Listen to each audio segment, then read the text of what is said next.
Hello আমার প্রিয় বন্ধুরা, আমি মিষ্টি and welcome back to my channel মিষ্টির সায়েন্স ল্যাব। আজকে আরেকটা নতুন এক্সপেরিমেন্ট নিয়ে চলে এসেছি। দেখো, দুটো বিকার রাখা রয়েছে। দুটো বিকারের যেটা দ্বিতীয় বিকারটা, সেটাতে আমরা দিয়ে দিচ্ছি কিছুটা সোডিয়াম হাইড্রোক্সাইড সলিউশন, অর্থাৎ NaOH সলিউশন।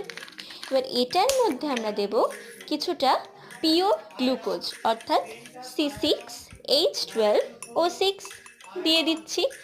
তো সোডিয়াম হাইড্রোক্সাইড আর গ্লুকোজের একটা সলিউশন আমরা তৈরি করে নিলাম। এবার যেটা প্রথম বিকারটা, যেটাতে একটা ম্যাজেন্টা টাইপের কালারের তোমরা সলিউশন দেখতে পাচ্ছ, পার্পলিশ কালার, সেটা হচ্ছে পটাশিয়াম পারম্যাঙ্গানেট, অর্থাৎ KMnO4। সবাই চেনো। দেখো, আমরা KMnO4টা ওই সোডিয়াম হাইড্রোক্সাইড আর চিনির দ্রবণটায় দিয়ে দিলাম।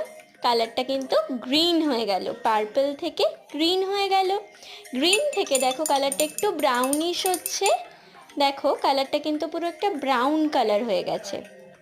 এবার দেখো দেখো কালারটা কিন্তু ইয়েলো হয়ে গেল। আশা করছি তোমরা কালার চেঞ্জটা বুঝতে পারলে। পার্পল থেকে হলো গ্রিন, গ্রিন থেকে ব্রাউন, ব্রাউন থেকে এখন একটা সুন্দর ইয়েলো কালার তৈরি হয়েছে।